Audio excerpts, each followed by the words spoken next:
आज की कहानी है चार दोस्तों की जिनका उम्र 19 से 20 साल होगा। उनका नाम है श्याम, नरेश, सचिन और रवि। चारों दोस्तों की +2 ख़त्म होते ही सब मिलकर एक ट्रिप प्लान करते हैं पहाड़ों में घूमने जाने की। आखिर यंग भी थे और एक्सप्लोर करने की इच्छा भी उन लोगों में थी। बच्चों को अकेले घूमने जाना सुन पहले तो उनके मम्मी पापा मना करते हैं। पापा मम्मी मना करने के बावजूद भी चारों दोस्तों के सामने उनकी ज़्यादा देर चल नहीं पाए, लेकिन शर्त रखी कि 4 दिन के अंदर लौट आने की। अब चारों दोस्त निकल पड़ते हैं मनाली और वही एक छोटा मोटा होटल बुक कर रहने लगते हैं।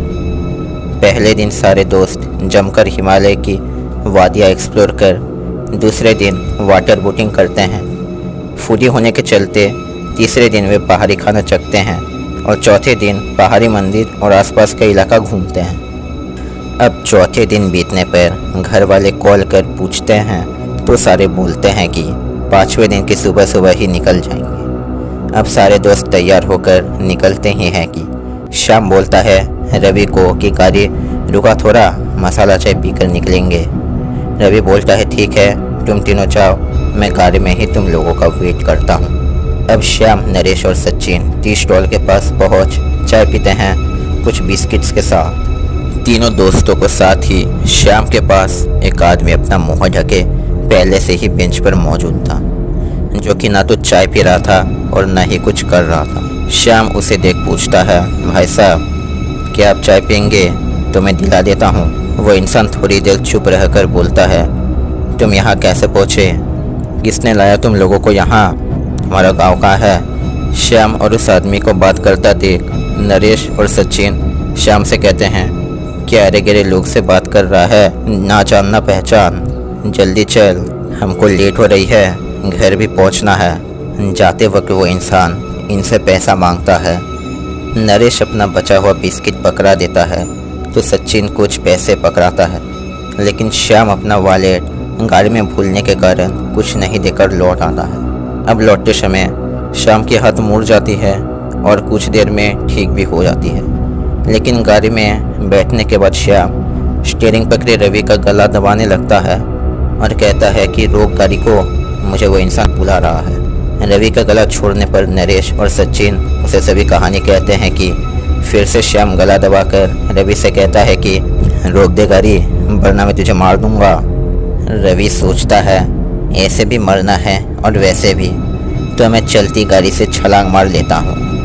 कहकर वो छलांग लगाने ही लगता है कि रवि के पास वाली सीट में बैठे सचिन उसे रोक लेता है। अब जैसे तैसे वो लोग घर पहुँच श्याम का हाथ पैर और मुँह बांधकर एक बाबा के पास ले जाते हैं। बाबा उनकी पूरी कहानी सुन कहते हैं कि तुम लोग जैसी जगह घूमने गए थे वो जगहों में ऐसी चीज़ें किसी न किसी पर होती रहती है और वो लोग भी जानवर या इंसान का आकार लेकर आ सकते हैं। इसीलिए ऐसी जगहों में अनजान के साथ भूलकर भी बात या मदद नहीं करना चाहिए। बाबा आगे और कहते हैं कि यह चीज़ जिस पर घुस जाए या तो ये उस इंसान को या फिर उसके थ्रू उसके किसी करीबी को या वहीं पर मौजूद किसी न किसी एक इंसान को मौत के घाट उतर कर ही छोड़ता है। यह सुन रवि अपने मौत पर उतरने की बात भी बाबा को कह देता है।